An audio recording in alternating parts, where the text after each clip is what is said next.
right, you are watching Amakosi for live. Kaizer Chiefs 0, Sundowns 1. Disappointing performance from Amakosi. I've got Hunter here with me. I don't know. I'm very disappointed. Tell me how you feeling, brother. I'm gutted. Yeah? Yeah, I'm gutted because I find it really unfair that we have to be the only ones as supporters to actually give motivation to the players, and then they're going to return to us disappointment. Today felt like a slap in the face for us. Sure, yeah, it's a big one to take. I mean, I spoke to one or two other supports. Well, I'm a junkie now. I spoke to, and he's also just like there's no energy. Like all the energy that we had this whole season, we had all this energy. 9 points, 12 points ahead, back down to 6 points. We still had some energy. That energy has been taken away from us. That's what it feels like. I really don't know where to start, but I'm going to start with what my problems were. My problems were our lack of possession, firstly, and our inability to keep the ball. And that's where we suffered the most. And we suffered, mostly because Sundowns set up a bus. Let's be honest, Sundowns set up a massive bus, and that's how we couldn't play our usual game or any kind of game. We couldn't penetrate through the middle, down the wing, nothing. Tell me what you thought. It's just by the team selection alone, it was wrong. It was definitely a wrong team selection. I don't know what's a Middendorp's thing with playing defensive when you should have been offensive, and they're just some guys that just shouldn't have started. I mean, Safama on my part, I felt he should have come on in the second half instead of starting because the pace of the game, it was just too much for him, and he just felt all that pressure as a 17-year-old at a very crucial game like this. It's really hard for him. So, in my view, I cannot be hard on him. No, I really can't be hard on him. I feel he was actually brought to the game at the wrong time. He should have started in the second half. But I'm really disappointed in Bernard Parker as well, man. I mean, there was a clear opportunity. Clear chance in the first half. Yep. Where's the ball? Instead of shooting, he decides to pass. I just don't know why. And he's got experience, he's an attacker. He used to be a striker, he shoots. He scored, I don't know, at one time he was scoring 20 goals in the Dutch League, First Division. Yeah. And for us also in Baxter era, he was scoring goals, taking shots. Is that also just his confidence? He doesn't have the confidence to shoot? Or is he just that player now? We can expect that from him. Yeah, he doesn't have it in him anymore. I mean, I can commend him for one opportunity that he took was where it was early in the second half where he actually shot from range, and when he just tipped the ball over the bar. The crossbar. That was the only decent moments of Bernard Parker as well. But really, I don't think he had a good game at all. Even Manyama as well, he didn't look 100%. Because now, if you have a look at the way Manyama was positioned, it's like he was forced to play deep, collect balls from the back and then move forward instead of act as his normal position, which is an attacking midfielder.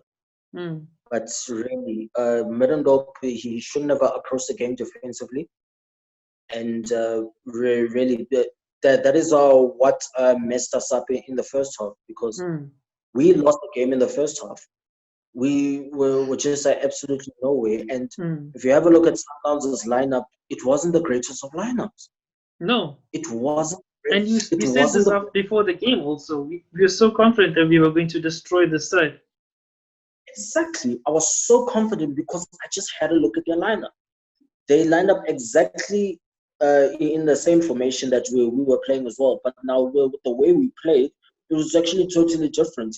It's like we are more defensive, allowing them to come at us. And then by the time we concede the goal, only then do we start to show up in the second half, which is absolutely nonsense.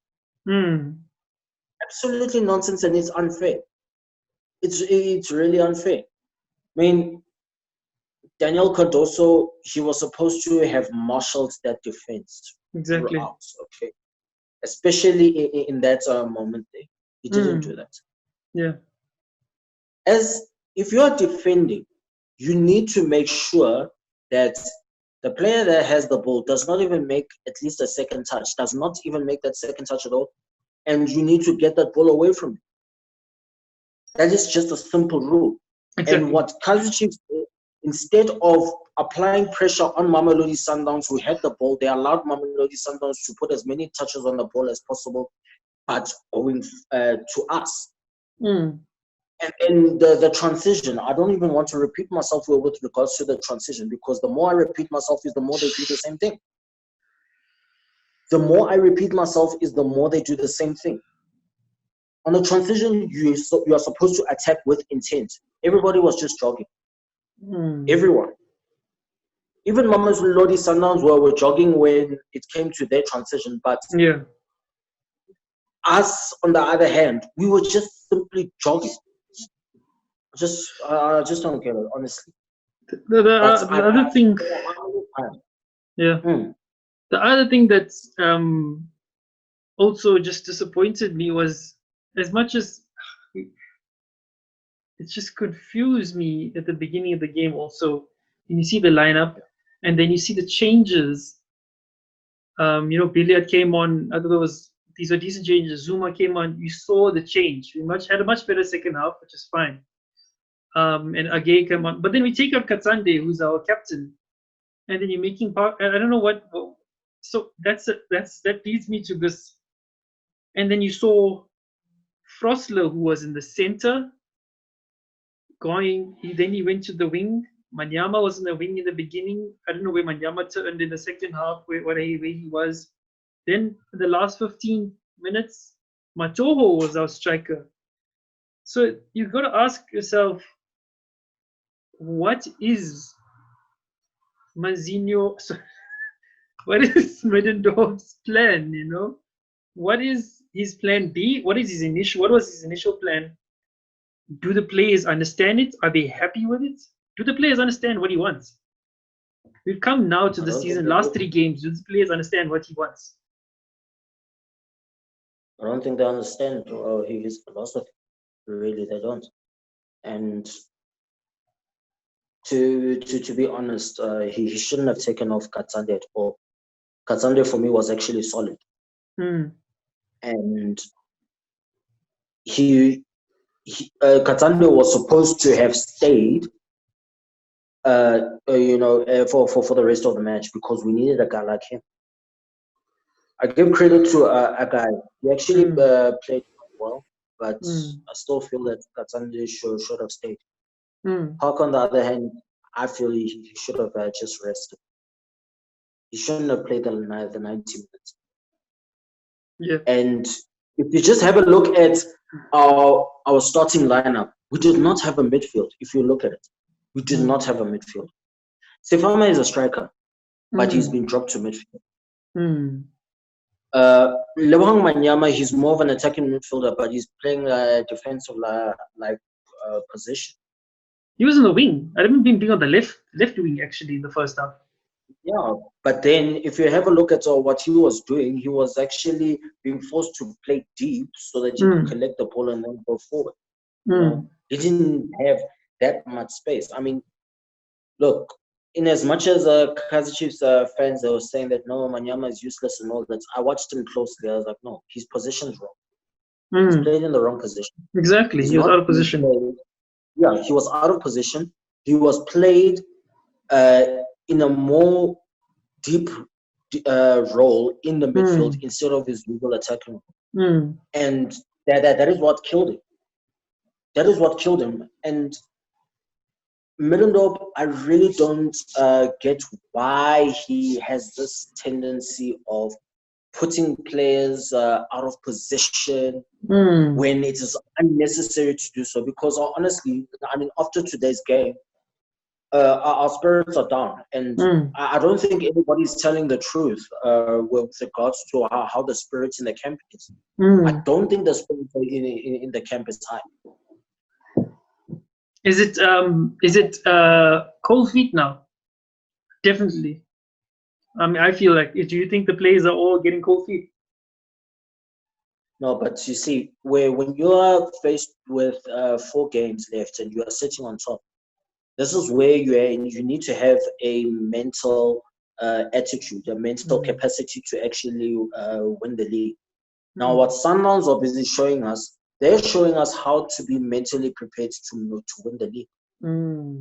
Because I can tell you right now, the next 3 games, Sundowns are going to go all out for the win. I don't see them dropping any points. How do we change our mental view now? We have to win our next 3 games. We have Wits, massive game. We lose that, we are completely fucked. Sorry, my language, but it is at that point now. We are tired.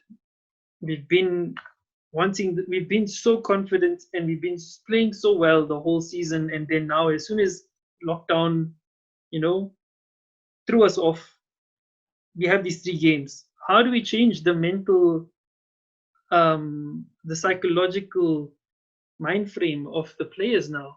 These last 3 games, how do we pick our heads up? I think it dropped even more than it did the other day after Bloem Celtic. Now I think it's deflating us. What's happening? How do we pick ourselves up now? Wits game, come on. You know what?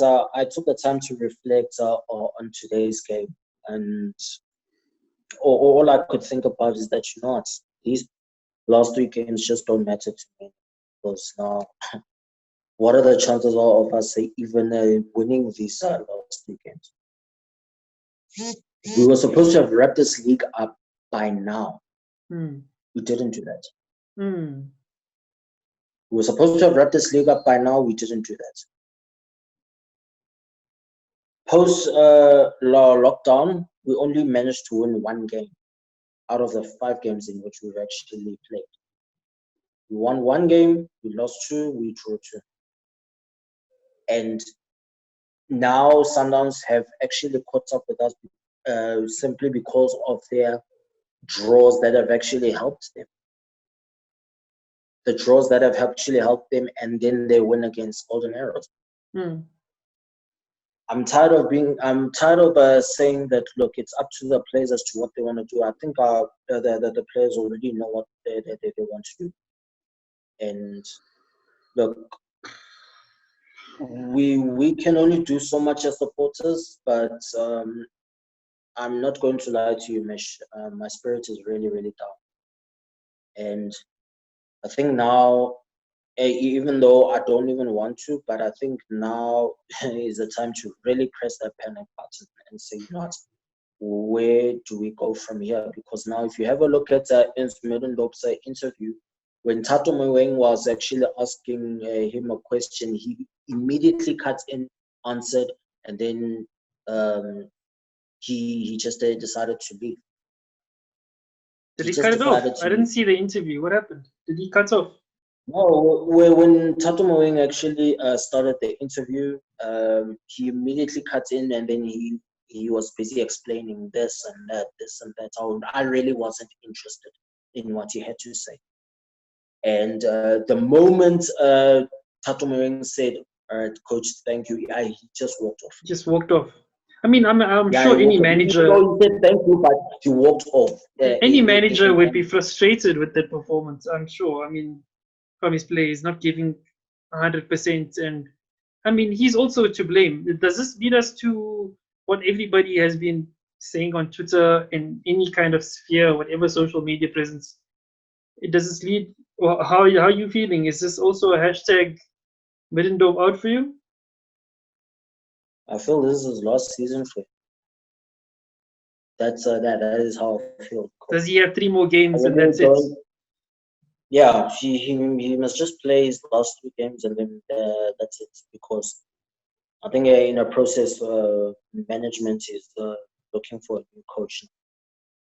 A new coach that is really going to get us to play the Kaizer Chiefs way again. Because post-lockdown, we were not playing the Kaizer Chiefs way. We were not. And even for most of the season as well. Yeah. And it's like Middendorp, he does not want to win this league. The way he's been assembling his squad, the way he has been setting up the formations, even the tactics, really, it's just nonsense. It's really, really nonsense. Whose idea was it that Kaizer Chiefs must play these aerial balls when it's unnecessary to do so? Because let me tell you, you only play your aerial balls only when you are under pressure and you are at your own half, and then you're going to clear the ball over to the opposition half. That's the time where you can play your aerial ball. Another time where you can play an aerial ball is when, if you're attacking and you see that your teammate is actually free and nobody is marking him, only then you can be able to play that aerial ball. That's the only time. But you can't just be playing aerial balls all the whole time, because that is what Pito did. Pito, what he did was that he knew that Chiefs were going to play the aerial ball, so he just resorted to parking the bus. And he saw that Chiefs don't even look like scoring. He saw that Chiefs do not look like scoring, so he capitalized on it. He was basically saying, Chiefs, come to us, let's see what you got. Because he knew that Castro was not there. Nurkovic going to be relying on tall players, we'd be relying on tall players like Mato. And even though Mato is capable of scoring, but Sundowns had a plan to actually shut him down. They did not give him that much space. Yeah. Sundowns as a whole did not give us space. I mean, what I really find really frustrating, Mish, is that a wingback like Frostler is being played in the middle now. He's forced to play in the middle. I was also confused. I don't know, why is he playing like alongside Katsande? I don't know. That's why it was all over the place. No, I'm telling you, this is all because we did not have a midfield.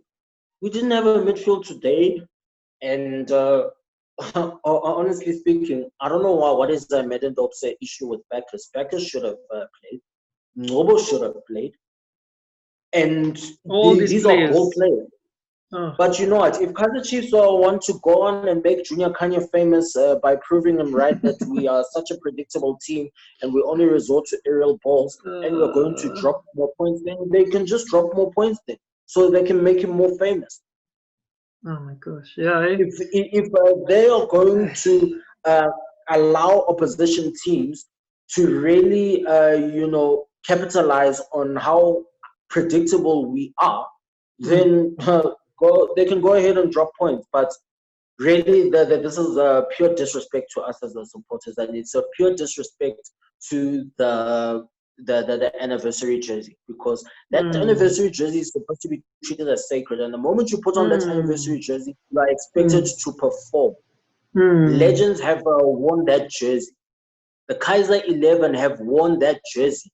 And the players that were there at the Kaizer 11 back in '69, just shortly before Chiefs were formed, those were talented guys.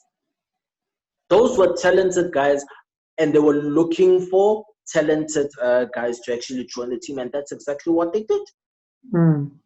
It's exactly what they did, Mish. So this is not the same Kaizer Chiefs that I got to support 23 years ago. I'm sorry. Really, I'm not going to pretend to be okay. I'm not going to pretend to still have hope, because to be honest with you, I don't have that hope. I really don't have that hope. And it feels like whenever I say that I have that hope and I'm motivating the guys to play, they are just slapping us in the face with such a revolting performance. But I will still say it is still up to the players as to what they want to do. But looking at the way it is now, I can only sit there and watch without even expecting anything. All right. Thanks, Hunter. Sure. It's a terrible one, but now we look forward to the next one. We just hope we can win and just keep winning. I don't know how we're going to keep our heads up after this, but that's good luck to the boys, eh? You know what? They're the ones playing on the field. They're the ones that know. We are just sitting at home and watching. I mean, even though we know what the solution is, but since they are the ones that are playing, they let them do the job. I mean, they're the ones that are getting paid. We are just sitting there and we just watching the game. So, but yeah, I'm really gutted. I'm really gutted, Mish. But yeah, as to looking forward to the game, I don't know, man. I don't know if I'm gonna look forward to the game after tonight. No, I don't think so, because I really don't know what to expect from the next game. I really don't. But yeah, we'll have to see. Thanks, brother. Thanks, Kosi. Thanks, bro. See you in the next one. You're watching Amakosi for Live. Don't forget to subscribe to our YouTube channel below. Follow us on Instagram and Twitter at Amakosi for Live, and give us a like on Facebook.